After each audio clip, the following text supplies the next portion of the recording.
Bidang keorganisasian negara merupakan salah satu objek utama dalam kajian hukum tata negara. Kajian ini menitik beratkan pada bagaimana negara disusun secara kelembagaan, termasuk struktur fungsi serta hubungan antara lembaga-lembaga negara yang menjalankan kekuasaan dalam sistem ketatanegaraan.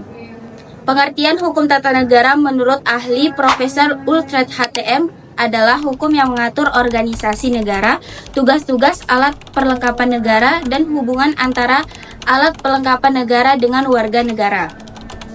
Menurut Logeman, hukum tata negara merupakan hukum yang mengatur organisasi negara. Negara adalah organisasi jabatan-jabatan dan yang termasuk pengertian inti hukum tata negara adalah jabatan. Jabatan muncul sebagai pribadi yang khas bagi HTN dan harus dinyatakan dengan jelas.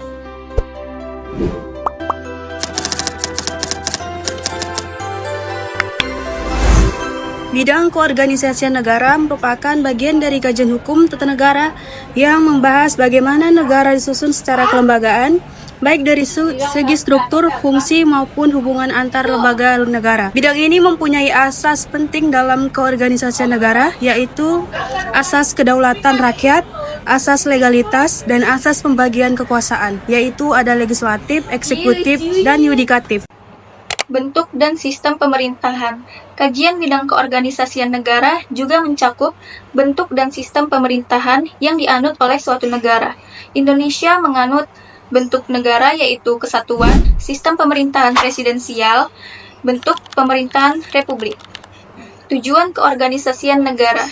Tujuan dari pengorganisasian negara antara lain menjamin sistem pemerintahan yang teratur dan sah, mewujudkan mekanisme pembagian kekuasaan yang seimbang, menegakkan prinsip checks and balance antar lembaga negara, mencegah penyalahgunaan kekuasaan, serta melindungi hak-hak warga negara melalui sistem hukum dan kelembagaan yang demokratis.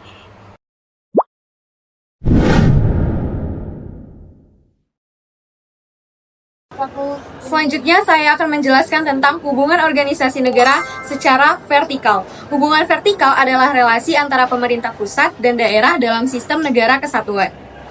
Pemerintah pusat punya wewenang utama, tapi daerah tetap diberi otonomi untuk mengurus urusan lokal sesuai Undang-Undang Nomor 23 Tahun 2014. Menurut Jimli Asidik, pusat bisa memberi arahan dan mengawasi, tapi daerah tetap mandiri dalam batas hukum. Urusan pemerintah dibagi menjadi 3. Yang pertama ada absolut, oleh pusat, konkuren, bisa didelegasikan, dan umum koordinatif. Pengawasan dari pusat penting agar kebijakan nasional selaras. Tapi seperti kata Miriam Budiarjo, hubungan ini harus seimbang dan tidak otoriter. Dalam sistem pemerintah Indonesia, hubungan vertikal terjadi antara pusat dan daerah. Pemerintah pusat mengarahkan arah kebijakan, sedangkan pemerintah daerah menjalankan sebagian urusan secara otonom. Urusan tersebut yaitu absolut, konkuren, dan umum. Jimli Asidiki menekankan bahwa pusat boleh mengarahkan dan mengawasi, tapi daerah tetap punya ruang untuk mengelola wilayahnya. Menurut Sonino dan Miriam Budiarjo, hubungan ini harus tetap adil agar tidak terjadi timpang dan masyarakat ikut berperan.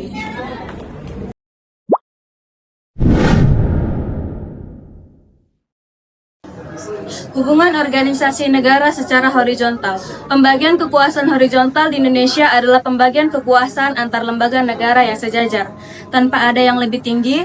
Tujuannya untuk menciptakan sistem saling mengawasi, check and balance, agar tidak ada kekuasaan absolut. Setelah amandemen Undang-Undang 1945, kekuasaan dibagi menjadi 6. 3 diantaranya, yang pertama kekuasaan konstitutif, dipegang oleh MPR, berwenang menetapkan dan mengubah undang-undang. Yang kedua, kekuasaan eksekutif, dipegang oleh Presiden, bertugas menjalankan pemerintahan dan melaksanakan undang-undang. Yang ketiga, legislatif, dipegang oleh DPR, berwenang membuat undang-undang, mengawasi pemerintah, serta memiliki hak angket dan menyatakan pendapat. 4. Kekuasaan yudikatif. Kekuasaan ini dipegang oleh Mahkamah Agung dan Mahkamah Konstitusi. Keduanya bertugas di bidang peradilan. MA menangani perkara umum, sedangkan MK menangani hal-hal seperti sengketa, hasil pemilu, dan pengujian undang-undang terhadap UUD. Dan yang kelima adalah kekuasaan eksaminatif. Kekuasaan ini ada di tangan Badan Pemeriksaan Keuangan atau BPK. Tugasnya adalah memeriksa pengelolaan dan pertanggungjawaban keuangan negara. Jadi, BPK itu kayak pengawasan keuangan negara biar uang negara digunakan dengan benar. Dan yang keenam adalah kekuasaan moneter. Kekuasaan ini dipegang oleh Bank Indonesia atau BI. Tugasnya BI adalah mengatur dan menjaga kestabilan nilai rupiah, mengelola kebijaksanaan moneter, serta memastikan sistem pembayaran berjalan lancar. Dengan pembagian ini, semua lembaga negara punya peran masing-masing dan saling menjaga keseimbangan. Jadi, nggak ada kekuasaan yang disalahgunakan karena semuanya saling mengawasi dan saling melengkapi.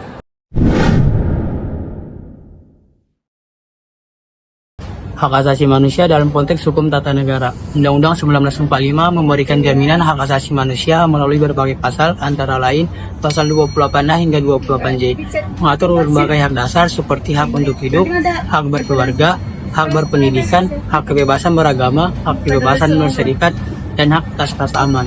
Pasal yang kedua yaitu pasal 29 ayat 2, yaitu menjamin kemerdekaan tiap warga negara untuk memeluk agamanya dan beribadah menurut kepercayaannya agama masing-masing. Pasal yang ketiga yaitu pasal 30 ayat 1 menegaskan bahwa tiap warga negara berhak dan wajib ikut serta dalam usaha pertahanan dan keamanan negara. Selain itu, pasal 28 ayat 1 Undang-Undang 1945 menyatakan bahwa hak untuk hidup, hak untuk tidak disiksa, hak kemerdekaan, pikiran dan hati nurani, hak beragama, hak untuk tidak diperbudak, hak untuk diakui sebagai pribadi di hadapan hukum adalah hak asasi manusia yang tidak dapat dikurangi dalam keadaan apapun. Saya akan menjelaskan tentang kedudukan warga negara. Pertama, kedudukan warga negara dan hak-hak asasinya. Kedudukan warga negara dan hak-hak asasi manusia merupakan aspek fundamental dalam hukum tata negara Indonesia. Di dalam Konstitusi Indonesia, yaitu Undang-Undang Dasar 1945, mengatur secara jelas mengenai hal-hal tersebut. Yang kedua, kedudukan warga negara dalam hukum tata negara. Pasal 27 ayat 1 Undang-Undang Dasar 1945 menyatakan bahwa segala warga negara bersamaan kedudukannya di dalam hukum dan pemerintahan dan wajib menjunjung tinggi hukum dan pemerintahan itu dengan tidak ada kecualinya. Hal ini menegaskan prinsip equality before the law, artinya setiap warga negara memiliki kedudukan yang sama di mata hukum dan pemerintahan tanpa adanya diskriminasi. Peran hukum tata negara dalam perlindungan HAM. Hukum tata negara berperan penting dalam memastikan bahwa HAM dihormatin, dilindungi, dan dipenuhi oleh negara. Ini mencakup pembentukan lembaga-lembaga negara yang bertugas menegakkan HAM seperti Komnas HAM, serta memastikan bahwa peraturan perundang-undangan yang dibuat tidak bertentangan dengan prinsip-prinsip HAM. Perbedaan antara hak asasi manusia dan hak warga negara. Pentingnya untuk membedakan antara hak asasi manusia dan hak warga negara. Hak asasi manusia adalah hak yang melekat pada setiap individu tanpa memandang kewarganegaraannya, seperti hak untuk hidup dan kebebasan beragama. Hak warga negara adalah hak yang diberikan oleh suatu negara kepada warganya, seperti hak untuk memilih dalam pemilu. Dengan demikian, hukum tata negara di Indonesia menempatkan warga negara pada posisi yang setara di hadapan hukum dan pemerintah.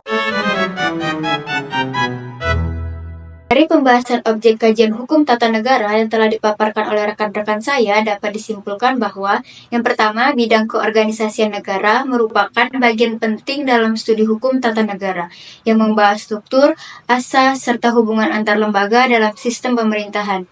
Indonesia sebagai negara kesatuan menganut sistem pemerintahan presidensial dengan bentuk pemerintahan republik.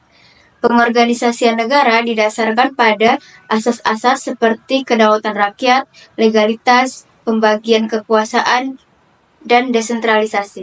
Struktur negara mencakup lembaga-lembaga tinggi seperti Presiden, DPR, MPR, DPD, MK, MA, BPK, serta lembaga independen seperti KPU, KPK, dan KY.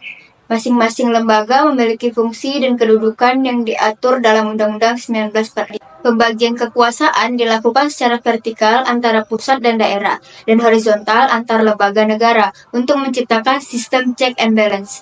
Dalam hubungan vertikal, prinsip otonomi daerah memberi kewenangan kepada pemerintah daerah untuk mengatur urusan rumah tangganya sendiri. Sementara hubungan horizontal membagi kekuasaan negara menjadi 6 jenis, yaitu konstitutif, eksekutif, legislatif, yudikatif, eksaminatif, dan moneter. Selain itu, kedudukan warga negara dijamin oleh Undang-Undang Dasar 1945 melalui prinsip kesetaraan di hadapan hukum, serta perlindungan terhadap hak asasi manusia. Hukum tata negara berperan penting dalam menjamin hak-hak tersebut, serta membedakan antara hak asasi universal dan hak khusus warga negara.